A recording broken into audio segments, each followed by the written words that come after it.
Hello everyone, welcome to my YouTube channel. Concept Study Point पे आप लोगों का हार्दिक अभिनंदन है। आज का जो आपका टॉपिक रहेगा that is a chemical kinetics. It is very important topic. ठीक है, सभी को पता है ये आपका। देखिए कहाँ कहाँ आता है सबको पता है, बट बेसिकली जो हम डिस्कस करने वाले हैं दैट इज अ 12th का चैप्टर है। ये केमिस्ट्री का केमिकल काइनेटिक्स 4th यूनिट है। बट आपके बीएससी में भी आता है, एमएससी में भी आता है। आप एंट्रेंस दे रहे हो एमएससी का, IIT JAM, GATE, NET, JRF, टिप्पो वगैरह जो भी है, मतलब सब में आता है। केमिकल काइनेटिक्स पूछा जाता है इस पे रिलेट करके। ठीक है, तो यहाँ पे हम शुरू करते हैं केमिकल काइनेटिक्स को बिना वक्त को जाया करते हुए। केमिकल काइनेटिक्स सब पढ़ लेते हैं, प्रॉब्लम सॉल्व कर लेते हैं, पर बेसिकली यहाँ पर प्रॉब्लम आ जाती है कि कोई किसी से पूछे केमिकल काइनेटिक्स है क्या भाई, क्या कर रहा है, क्या हो रहा है। ठीक है ना। तो देखिए इसको हम करने के लिए क्या करेंगे, इसे दो वर्ड्स में डिवाइड कर ले, chemical plus kinetics. Chemical that means chemical reactions, chemical reactions. ध्यान से समझना है, बहुत इजी एंड बहुत सिंपल है। काइनेटिक्स को आप स्टडी करने के लिए, kinetics that is related to, किससे से रिलेट करता है काइनेटिक्स, मतलब एक स्पीड से, मोशन से। ठीक है, मोशन से रिलेट करता है, स्पीड से, मोशन से। तो क्या कह रहा है काइनेटिक्स, क्या बता रहा है, क्या कर रहा है कि जो केमिकल रिएक्शन हो रही है वो आपकी किस रेट से हो रही है, रेट ऑफ रिएक्शंस क्या होगी, मतलब उसकी स्पीड क्या होगी, रिएक्शन किस स्पीड से हो रही है। ठीक है, उसके साथ साथ जो है इसको कौन से फैक्टर जो है वो अफेक्ट कर रहे हैं, the factors affected the chemical reactions, जो फैक्टर अफेक्टेड कर रहे हैं केमिकल रिएक्शंस को। उसके साथ साथ आप क्या कह सकते हो, मैकेनिज्म्स। क्या होगा, mechanisms of reactions, mechanism of reactions. ये सब की जानकारी हमें कौन देता है, that all information it is given by chemical kinetics, जो कि हमें किसी भी केमिकल रिएक्शंस के रेट के बारे में बताता है। पहली बात तो ये, दूसरा कौन कौन से फैक्टर इसको अफेक्ट करते हैं, और तीसरा जो है इसके मैकेनिज्म, भाई किस पाथवे से हो रही है, कैसे हो रही है, क्या चल रहा है। जैसे कि एग्जांपल, जनरल एग्जांपल आप ले लो। For example, A is a reactant is convert into B is a product. जब ए बी में कन्वर्ट होता है, ए बी में कन्वर्ट होता है, तो जब ए बी में कन्वर्ट हुआ, इन दैट केस उसकी रेट क्या थी भाई, किस रेट से ये किस स्पीड से ये कन्वर्ट हुआ ए से बी में। ठीक है, कौन कौन से फैक्टर इसको फेस करने पड़े, बी में जो है कन्वर्ट हुआ। उसके साथ साथ जो है किस मैकेनिज्म के थ्रू ये कन्वर्ट हुआ। ठीक है, अभी जैसे कि फॉर एक और जैसे जनरल देखते हैं हम, इसको सिंपल से पढ़ते हैं। देखिए आज मैं क्या बना रही हूँ, यहाँ पे ध्यान से देखना है। 4 3 2 1, राइट। ये कोई लेवल है, ठीक है, लेवल है। यहाँ पर दो बंदे हैं, मान लीजिए कि आपके पास जो है ए और ए डैश, राइट। A1 जो है वो से ए से 8वें लेवल तक जाना है, तो क्या कर देगा, पहले वो ऐसे गया, second, third, fourth, fifth, sixth, seventh and eighth, वो ऐसे गया। ए कैसे जाएगा, ए डैश कैसे जा रहा है, उसने क्या किया, वो फर्स्ट से थर्ड पे गया, थर्ड से वो फिफ्थ पे गया, फिफ्थ से वो सेवंथ पे गया, और फिर वो एट्थ पे गया। ठीक है, तो क्या हुआ, वो कैसा पाथवे फॉलो किया, इसने कैसा किया, इसने फॉलो किया स्टेप बाय स्टेप। कैसे गया ये, स्टेप बाय स्टेप। कैसा मैकेनिज्म फॉलो किया इसने, step by step mechanism follow किया। बट ए डैश ने कैसा मैकेनिज्म फॉलो किया, ए डैश ने फॉलो किया जंपिंग मैकेनिज्म। क्या शो किया, कौन सा मैकेनिज्म फॉलो किया, जंपिंग मैकेनिज्म। समझ रहे हो, मैं इससे आपको ये बताना चाह रही हूँ कि ये सारी की सारी जानकारी जो आप लोगों को मिलती है that is given by chemical kinetics. ठीक है, उसके बाद जब इसे 8 सीढ़ी चढ़ने में 8 सेकंड लगे, ए को 8 सीढ़ी चढ़ने में 8 सेकंड लगे, सिमिलरली ए डैश को 8 सीढ़ी चढ़ने में 4 सेकंड लगे, तो दैट इज रिप्रेजेंट कर रहा है रेट को, स्पीड को। मतलब ये 4 सेकंड में पहुंच गया तो ये कम टाइम लगा ना, तो इसकी रेट ज्यादा होगी एज कंपैरिजन टू इसके कंपैरिजन में, तो रेट ऑफ रिएक्शन ये क्या होगी, फास्ट होगी, राइट। यही मतलब हुआ ना, रेट ऑफ रिएक्शन फास्ट होगी। ये रेट ऑफ रिएक्शन इसकी कंपैरिजन में थोड़ी स्लो होगी, मतलब ये स्लो पहुंचा, इसे टाइम लगेगा, इसे 8 सेकंड लग रहे हैं, इसको 4 सेकंड लग रहे हैं। समझ रहे हो, तो ये सारी की सारी जो इंफॉर्मेशन है that is given by chemical kinetics. समझ रहे हो, अब फैक्टर भी अफेक्ट करेंगे। अब जैसे मैंने यहाँ पे लिखा है फैक्टर के बारे में, ठीक है, तो देखिए यहाँ पे किस तरीके से कौन कौन से फैक्टर अफेक्ट कर रहे हैं। जैसे कि टेम्परेचर भी कर सकता है, टेम्परेचर भी एक बेसिक फैक्टर है। टेम्परेचर के साथ साथ जो है प्रेशर भी कर सकता है, ठीक है, टेम्परेचर के साथ साथ प्रेशर भी करेगा। उसके साथ साथ जो है कंसंट्रेशन, कंसंट्रेशन भी अफेक्ट करेगी। और क्या कर सकते हैं, nature of reactant, nature of reactant, nature of reactant भी जो है वो क्या करेगा, अफेक्ट करेगा। ये कुछ ऐसे फैक्टर्स हैं जो आपके किसी भी रिएक्शंस को अफेक्ट करेंगे ही करेंगे। डिटेल में इन्हें मैं आगे डिस्कस करेंगे। अभी मैं आपको इस चैप्टर का एक ओवरव्यू दे रही हूँ, एक ब्रीफ दे रही हूँ, आप लोगों का एक बेस प्रिपेयर कर रही हूँ, राइट। समझ में आ रही है ये बात। उसके बाद हम इसमें डिस्कस क्या करें, क्या बताऊँ मैं आप लोगों को। केमिकल काइनेटिक्स तो समझ में आ गई, जिसको ये चीज़ समझ में आ गई ना, वो उसको पूरा chapter, all chapter is clear, ठीक है। अभी क्या होता है कि आप रेट, हम बार बार इसमें कर रहे हैं, rate play very important role. इसी के आधार पे, रेट के बेस पे जो रिएक्शंस है can be divided into the 3 categories. First is a very fast reaction. पहली कौन सी होती है, जो कि बहुत ही फास्ट होती है, that is very fast reactions, जो बहुत फास्ट होगी। उनकी रेट कितनी होगी, 10 की पावर -12 से लेके 10 की पावर -16 सेकेंड, ठीक है। 10 की पावर -12 से लेके 10 की पावर -16 सेकेंड। एग्जाम्पल देख लेते हैं। बेरियम क्लोराइड एक्विस सॉल्यूशन है, ठीक है, प्लस में उसमें हमने डाल दिया सल्फ्यूरिक एसिड। सल्फ्यूरिक एसिड भी एक एक्विस सॉल्यूशन है आपका। एंड जब ये इसमें डाला मैंने, तो ये क्या बन गया, बेरियम सल्फेट। कुछ याद आ रहा है, कुछ याद आ रहा है आप लोगों को, जब ये रिएक्शन मैं आप लोगों के लिए लिख रही हूँ। और सेकंड प्रोडक्ट क्या बनेगा, HCl। आपको कुछ रिमेंबर हो रहा है भाई, मुझे तो हो रहा है, मुझे तो हो रहा है, डेफिनेटली हो रहा है। यहाँ पर जो ये बेरियम सल्फेट बन रहा है, यहाँ पर जो ये बेरियम सल्फेट बन रहा है, ये एक पीपीटी फॉर्म में बनेगा, that is a white colour के पीपीटी। कुछ याद आया, 10th क्लास में केमिकल रिएक्शंस एंड इक्वेशंस से रिलेटेड आपकी एक यूनिट थी, जिसमें क्या था कि आपके एक प्रेसिपिटेशन रिएक्शन का टाइप था। तो ये बेरियम सल्फेट देखो वही है, एक लेड नाइट्रेट का था, याद हो तो आपको। तो ये रिएक्शन इतनी फास्ट होती है ना, जैसे ही हम बेरियम क्लोराइड का सॉल्यूशन लूंगे ना, एक्विस सॉल्यूशन, और फटाफट उसमें मैंने क्या किया, H2SO4 डाला, तो इमीडिएटली व्हाइट कलर के प्रेसिपिटेट बनेंगे, 100% बनेंगे भाई, डेफिनेटली बनेंगे। और इतने फास्ट होते ना कि उनकी रेट इतनी 10 की पावर -12, 10 में 16 का मतलब क्या हो गया, इसमें आप कैसे रिप्रेजेंट करोगे इसको, इसका मतलब है 0.4, 6, 8, 10 और 11, इतना सेकेंड, इतने सेकंड जो है, मतलब देख लो 2 सेकंड हो तो बंदा सोचे भी, माइनस इतना ज्यादा, मतलब भाई बहुत ज्यादा सेकंड भी इतने बार, तो मतलब कैसे काउंट होगा। घड़ी में सुई भी ऐसे होते हैं, फटाफट चली जाती है, समझ रहे हो। तो इन दैट केस क्या हुआ, आपको समझ आ गया कि ये एक रिएक्शन होगी। दूसरा और एग्जाम्पल हम लोग देखते हैं यहाँ पे, जिसमें आपने क्या किया कि सिल्वर नाइट्रेट का एक्विस सॉल्यूशन है। एक्विस का मतलब यहाँ पे होता है भाई, सॉलिड चीज आपने कोई डाली हो, उसमें आपने वाटर को ऐड कर दिया, that form an aqueous solution, ठीक है। ये छोटी छोटी चीजें पता होनी चाहिए। इसमें मैंने डाल दिया NaCl। NaCl का भी एक्विस सॉल्यूशन है। क्या बनेगी rate of reactions, rate of reactions क्या होगी, देखिए यहाँ लिख देती हूँ मैं इसको। Rate of reaction, sorry, product में क्या बनेगा आपका, प्रोडक्ट में बनेगा AgCl प्लस में NaNO3, AgCl प्लस में NaNO3, ये एक्विस। तो ये कुछ आपकी रिएक्शंस मैंने आपको जो है बताई हैं, ठीक है। अभी इसमें ये होगी आपकी एक टाइप की रिएक्शंस। दूसरी मैं आप लोगों को बताना चाहूंगी रेट के हिसाब से, जो रेट ऑफ रिएक्शन किस हिसाब से डिवाइड की गई है। पहली आपको समझ में आ गई, ये वाली थी, ठीक है। जो दूसरी आपकी जो रेट ऑफ रिएक्शंस है, that is a slow reactions. कैसी रिएक्शन है भाई, स्लो रिएक्शन है, मतलब जिनका रेट बहुत स्लो होगा। एग्जाम्पल क्या होगा, example is rusting of iron. Example क्या होगा, रस्टिंग ऑफ आयरन। लोहे पे जंग ये तो है नहीं कि मैंने कोई लोहे की चीज बाहर फटाफट में जाके देखूंगी तो वो फटाफट जंग लग जाएगा, नहीं, उसको टाइम लगेगा, ठीक है। टाइम कितना लगेगा कुछ नहीं कह सकते, कुछ दिन भी लग सकते हैं, महीने भी लग सकते हैं, साल भी लग सकते हैं, वो डिपेंड करता है, ठीक है। तो उस पर क्या होता है, ये रिएक्शंस बहुत ज्यादा स्लो होती हैं, ठीक है। थर्ड जो रिएक्शंस आपकी है, that is a moderate type of reactions. कैसी रिएक्शंस है, मॉडरेट रिएक्शंस। मॉडरेट रिएक्शंस कैसी है, मॉडरेट रिएक्शन। मॉडरेट रिएक्शंस वो रिएक्शंस होती है जिनकी जो रेट होगी, जिनकी जो स्पीड होगी, वो क्या होगी, ना तो ज्यादा स्लो होती है और ना ही ज्यादा फास्ट होती है, मतलब मॉडरेट होगी, ना ज्यादा स्लो ना ज्यादा फास्ट, ये आपको ध्यान रखना है। वो रिएक्शन जिनकी रेट जो है ना ज्यादा स्लो हो ना ज्यादा फास्ट हो।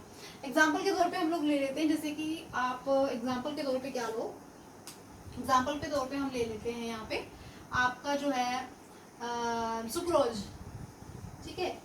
क्या लिया मैंने, सुक्रोज, ठीक है। C12H22O11, ये इसका फॉर्मूला होता है, C12 H22O11, राइट। इसको हम ब्रेक करते हैं, हाइड्रोलिसिस करते हैं इसकी, ठीक है। इसको हाइड्रोलिसिस कर रहे हैं तो क्या बनेगा आपका, ग्लूकोज बनेगा। क्या बन रहा है, ग्लूकोज, ठीक है। ये क्या बन गया आपका, ग्लूकोज, और एक आपका क्या बनेगा, फ्रक्टोज। फॉर्मूला तो दोनों का ही सेम होता है भाई, ये तो सबको पता ही है, ठीक है। दूसरा क्या बन गया आपका, फ्रक्टोज। एक ग्लूकोज बन गया, दूसरा आपके पास क्या बन गया, फ्रक्टोज। तो ये रेट ऑफ रिएक्शन ऐसी होगी जिनकी जो रेट होती है, जो रिएक्शंस होती है, वो काफी ना तो स्लो होती है और ना ही फास्ट होती है। मेरे कहने का मतलब है नाइदर स्लो नाइदर फास्ट। यहाँ पे लिख देती हूँ, कभी सोचो भी ऐसा लिखा हुआ है, रेट क्या होगी, नाइदर स्लो नॉर फास्ट, ना तो फास्ट होगी ना ही स्लो होगी। समझ में आया। तो अभी हमने क्या किया है, हमने सिर्फ पढ़ा है केमिकल काइनेटिक्स होता क्या है, ठीक है, कौन कौन से फैक्टर्स हैं, ठीक है, और कितने टाइप के रिएक्शंस हैं, समझ लो।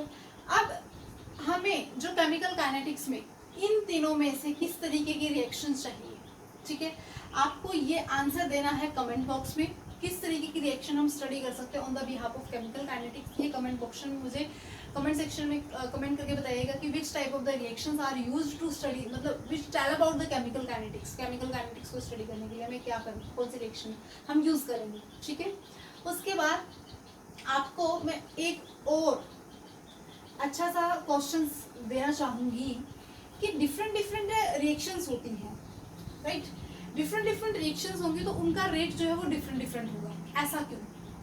दो क्वेश्चंस है, ये आपने करने नहीं होंगे तो मैं नेक्स्ट वीडियो में आप लोगों को इसके बारे में एक्सप्लेन करने वाली हूँ, कोई चिंता वाली बात नहीं है, लेकिन फिर भी ट्राई करना, ठीक है, फिर भी आप ट्राई करना। मैंने इसमें बता दिया है, बहुत सिंपल एंड कॉमन सा ही है, आप थोड़ा सा अपना माइंड यूज करना, ठीक है, लॉजिकल है, ठीक है, कि अलग अलग रिएक्शंस का जो रेट होता है वो वेरी करता है, ठीक है।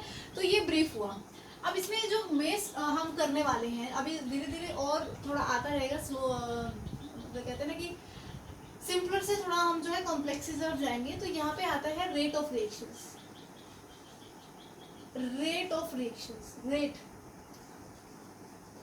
ठीक है। रेट ऑफ रिएक्शंस को किस तरीके से हम डिटरमाइन करेंगे, किस तरीके से रिप्रेजेंट करेंगे, ठीक है। फॉर एग्जांपल मैं आप लोग को यहाँ पे ले लेती हूँ, हम लिया PCl5। PCl5 जो है इट इज अ रिएक्टेंट, समझ रहे हैं ध्यान से, it is a reactant that convert into product PCl3 plus में Cl2, ये बन गया आपका, ये आपके क्या है, प्रोडक्ट है, ठीक है। अब मैं आपको कहूँ कि आप इसे रिप्रेजेंट करो in the form of rate of reactions, कैसे करोगे। रेट ऑफ रिएक्शंस को रिप्रेजेंट करने के लिए आपको मैं एक यहाँ पे सिंबॉलाइज करने वाली हूँ इस चीज को, किस तरीके से, देखिए मैंने क्या लिखा है यहाँ पे,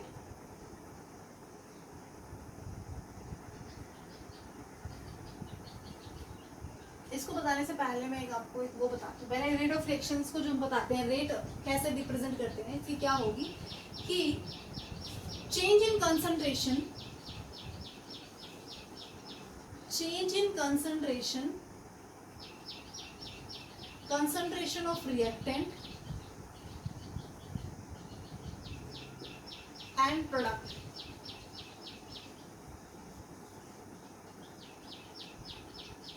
per unit time,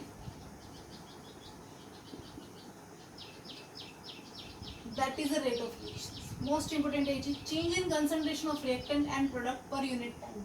It can be represented like that, del T, delta is represent the change in R, that is the concentration of reactant per unit time with respect to time, ठीक है, is equal to change in concentration of product with respect to time।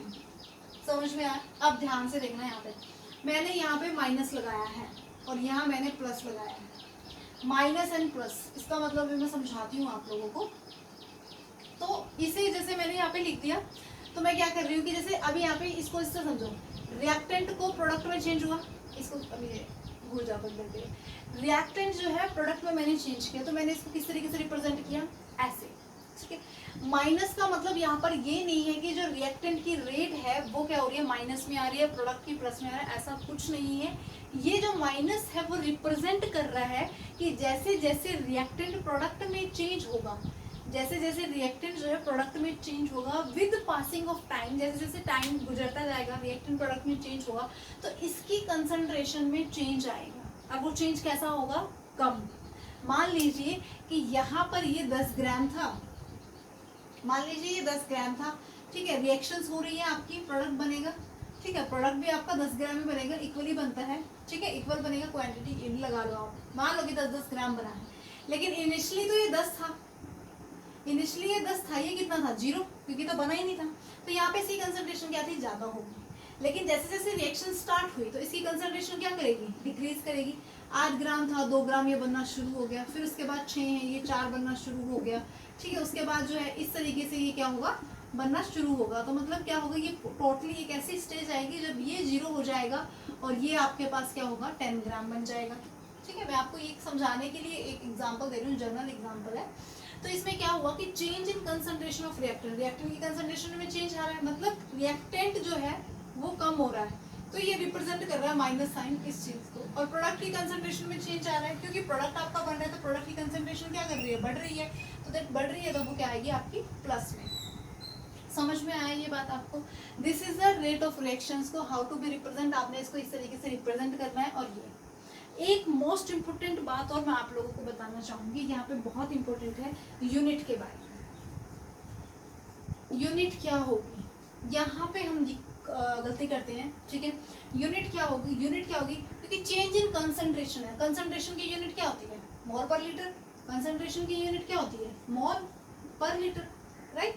उसके बाद है per unit time, time is second में, ऐसे लिखेंगे, तो इसको क्या हो गया, मोल पर लीटर पर second. This is a unit of rate of reaction, this is a unit of rate of reaction. इस अच्छे से आप करें मोल पर लीटर पर सेकंड, ठीक है। जिससे हम यूज करेंगे तो आपको अच्छे से टिप्स भी हो जाएगी, मेरे से भी ज्यादा फास्ट हो जाओगे आप लोग, ठीक है ना। और ये इसकी यूनिट है, ठीक है। ये हम जब स्टडी करते हैं जब ये आपका सॉलिड या गैसियस सॉलिड या फिर एक्वियस सॉल्यूशन के फॉर्म में है। यदि आपका मिक्सचर, यदि आपका सॉल्यूशन गैसियस फॉर्म में है, ऑन दैट सिचुएशन, ध्यान से सुननी है ये बात आपने, ऑन दैट सिचुएशंस कंसंट्रेशन जो होती है, कंसंट्रेशन जो होती है, it can be replace by pressure, it can be replace by pressure. ध्यान रखना है इस बात को, यही इंपॉर्टेंट है। कंसंट्रेशन कन्वर्ट हो जाएगी, मतलब कंसंट्रेशन की जगह हम प्रेशर यूज करेंगे। जैसे कि आपको एक जनरल आइडियल गैस इक्वेशंस है, जैसे क्या है, PV = nRT है, ये सबको पता होगा, ठीक है, सबको पता है। नहीं पता तो कोई बात नहीं, बता दे। This is a pressure, V is a volume, N is a number of moles, R is a gas constant, T is a temperature, right. Gas constant की वैल्यू अभी बताते हैं, क्योंकि न्यूमेरिकल में यूज होने वाली है, तो प्लीज इसको ध्यान में रखना, 0.0821, ठीक है। यहाँ पर इसकी यूनिट है आपकी मोल पर लीटर, मोल लीटर पर केल्विन, और आपकी यूनिट जो है इसकी, एक मिनट आपको मैं बताती हूँ,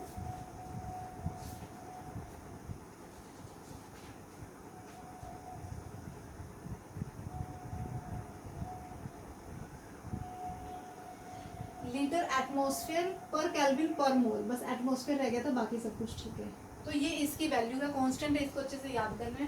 टेम्परेचर भी आपको दिया होगा केल्विन में 473, ठीक है। नंबर ऑफ मोल्स, तो अब देखिए यहाँ पे क्या करते हैं कि P = मैं क्या कर दूँ, N/V कर दूँ, N/V = nRT। आपको पता है कि N/V = किसके है, कंसंट्रेशन के, C के, ठीक है। ये दोनों कांस्टेंट हो गए, तो क्या हो गया, P = क्या हो गया, C के इक्वल हो गया ना, C के इक्वल हो गया ना, तो गैसेस स्टेट में it can be replace by that. तो ये आपने ध्यान रखना है, ये आपने समझना है जो मैं आप लोगों को कह रही हूँ।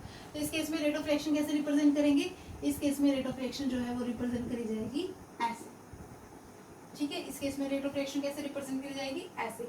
यूनिट क्या होगी, यूनिट ध्यान रखना है, यूनिट क्या होगी, एटमॉस्फेयर पर सेकंड, यूनिट क्या होगी, एटमॉस्फेयर पर सेकंड, ठीक है। अभी तक हमने क्या किया, अभी तक हमने पढ़ा रेट ऑफ रिएक्शंस क्या होती है, उसे कैसे रिप्रेजेंट करना है, उसकी यूनिट क्या होती है, और गैसियस फॉर्म में कोई मिक्सचर है तो उस जगह हम प्रेशर का यूज करेंगे, ठीक है। और इसकी यूनिट क्या होगी, एटमॉस्फेरिक पर सेकंड, एटमॉस्फेरिक पर सेकंड होगी आप लोगों की, राइट।